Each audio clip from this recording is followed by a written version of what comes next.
Imagination. There's no complication. Imagination. Hello, survivors, legions, lords, whatever you wanna call it. Welcome back to another video. I hope that you're having a great time. Let me know in the comments. How can you increase this number? And is this increasing this number important? This number here, the total amount of battle power you have. So as you can see here, I have 313,000, which is not crazy, okay? This is nothing because I'm in a new server, but you can actually get super high in this number. Now, I'm gonna tell you something, guys, especially my beginners, my new guys. You can increase this number a lot just by the fact that you can just, even if you are spending money on the game, you can train a bunch of troops. And every time you finish to train troops, because you are getting new soldiers into the settlement, then you're gonna be able to increase this power. But this power is not all that matter, and you have to pay attention to that, because that's the mistake number one. Especially players who wants to be strong end up making. They rush HQ levels, they rush just training troops, having a bunch of troops, thinking like the more troops they have, the stronger they're gonna be. Yeah, to a point. If you have, let's say, I don't know, 10 million troops, of course, it's gonna be very difficult to win a battle when attacking your Hall of Order.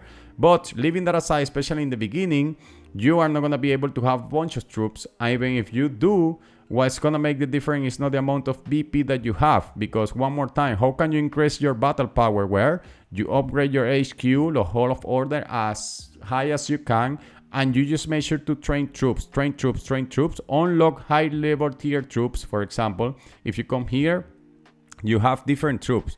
So you have your T1s, your T2, T3, T4, T5. So you spend a lot of money buying speed ups to get your research as long as you can, you know. And in this case, you go to research and you unlock your level 5. And then you come here and you just upgrade or train your troops, whatever you want to do. Especially if you're upgrading, you're going to get a bigger increase in battle power.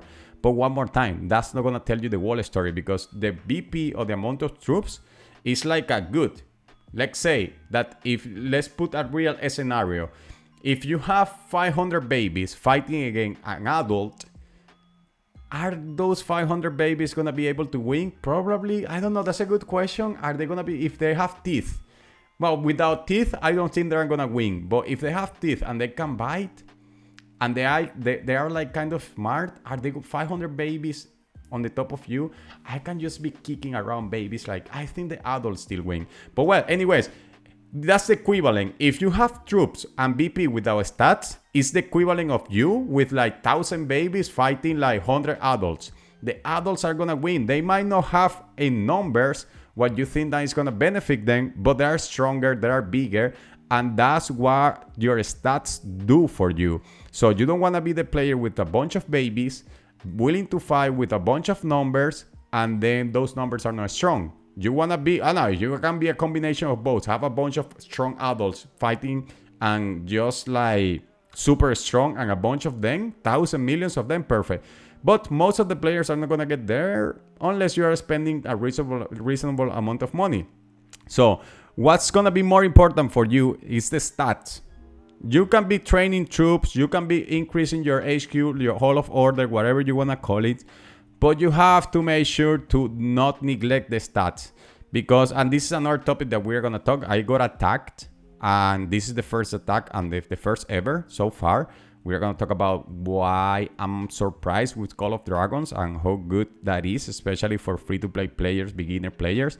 But anyways, so when you come here, you see, you have this player attacking me, and I lost significantly. He wounded like 2,319, and we have about the same amount of soldiers. So how is that we have about the same amount of soldiers and the battle wasn't even close? Well, it comes down to the buffs. If you come here, the stats. You see the arrows here? So that player in physical 80k has 45% attack. I have 13%. So here 4 against 18, 7 against 21. Here I have 0, 0, 0, 0. He has 0, 2, 6, 3.2.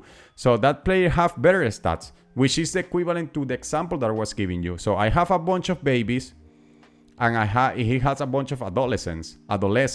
So of course, they're gonna be stronger, they're gonna be smarter, they're gonna be like physically more capable, and they're gonna beat me. So, and that's what your stats do for you. So you have to make sure to not only be focusing on BP, because many people think about just BP, BP, BP, and focusing on BP is good to a certain level, because the alliances, they ask you a certain amount of BP to be able to join. Usually stronger alliances, they ask you like 600,000 in the beginning. If you have 600,000, first of all, the first day is like 200,000. So if you have 200,000 and you get there quick, you are going to be able to get into the top alliance, which is good. And then after a couple of days, they raise that to 600,000. So if you get there quick by training troops, upgrading your HQ, perfect. That's good. But once you are in a good alliance and just rushing into the BP is not getting you any benefits, you shouldn't be able to focus, or you shouldn't be focusing on BP.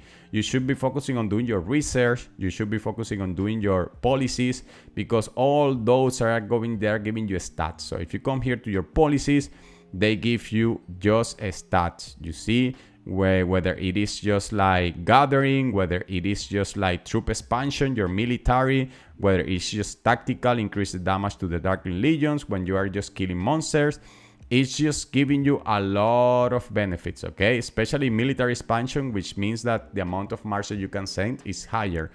And then if you come to the research, then you're going to be able here to get a bunch of stats, okay? So yeah, just make sure to go for the stats. There are other ways to get into more stats. We are going to talk about those, for example.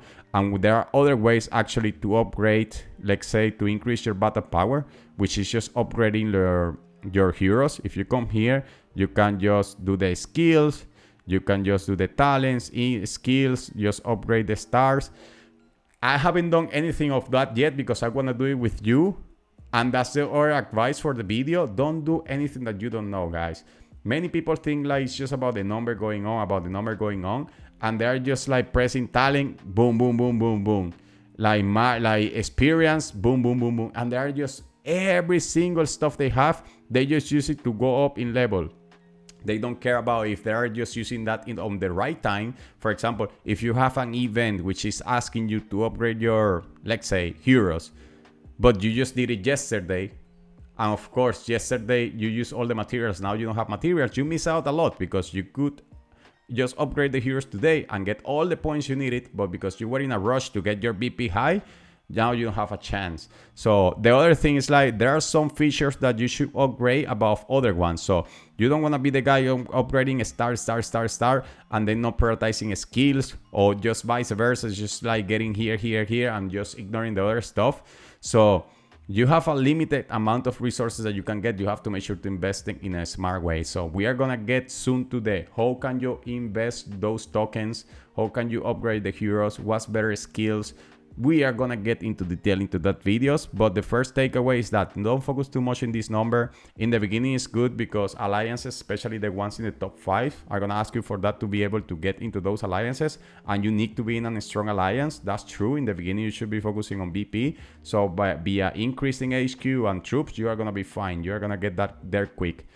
And then after that, of course, you should be focusing on stats. Stats is all that matter, okay? So troops. And the other way that you can get troops is as well here. For example, when you do the where is that? Yeah, the explorer. When you are exploring, you are finding crates or you are finding caverns, and then sometimes in those like caverns or crates, you are getting new soldiers. So if you want to maximize the amount of BP that you are getting, then you have to explore the marsh a lot, the map, because once you come here and you have explored a lot, and I'm saving all this to do it with you, you see here at Adventure Camp Discover, some of those they're giving you troops, and for every time that they give you troops, your BP increases. So if you get like 20,000 increase and you do this multiple times, so it's you can get like 100,000, 200,000, and that's gonna help you to get in a strong alliance. Okay, once you get there, one more time, you shouldn't be focusing about just getting crazy with the increasing in battle power. You should be focusing more in stats and upgrading your heroes and your skilling and a smart way, and then just getting as many stats as you can, okay? Because that's super important. That's what makes you powerful. BP doesn't make you powerful to a point. Stats is what matter, okay? So yeah, and the question is 500 babies against one adult, who wins? Let me know in the comments.